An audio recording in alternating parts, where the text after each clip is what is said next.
আগ্নেয়াস্ত্র এবং কার্তুজ সহ গ্রেপ্তার বিহারের এক দুষ্কৃতী। গোপন সূত্রে খবর পেয়ে সাফল্য পুলিশের। ফের প্রশ্নের মুখে বাংলা বিহার সীমান্তের নিরাপত্তা। মালদহ জেলার হরিশ্চন্দ্রপুর থানার অন্তর্গত তালগ্রাম হাট থেকে ওই দুষ্কৃতীকে গ্রেপ্তার করেছে পুলিশ। ধৃতের নাম জাকির হোসেন, বয়স 40 বছর। গোপন সূত্রে খবর পেয়ে কুমেদপুর তালগ্রাম হাট এলাকা থেকে পুলিশ ওই দুষ্কৃতীকে গ্রেপ্তার করে। ধৃতের কাছ থেকে উদ্ধার হয়েছে 12 ইঞ্চির একটি পাইপ গান এবং 2টি কার্তুজ। ধৃতের বাড়ি বিহারের কাটিহার জেলার আজমনগর থানার মারিয়া এলাকায়। কি উদ্দেশ্যে ওই ব্যক্তি বাংলায় এসেছিল, অস্ত্র পাচার নাকি অন্য কোনো দুষ্কৃতিমূলক কাজের ছক ছিল, সমগ্র ঘটনা খতিয়ে দেখছে পুলিশ। ওই ব্যক্তিকে শনিবার চাঁচল আদালতে পেশ করা হয়েছে।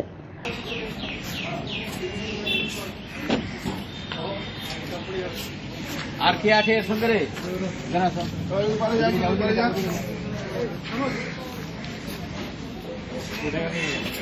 খেয়েছিস কিছু? ও খেয়েছে কিনা?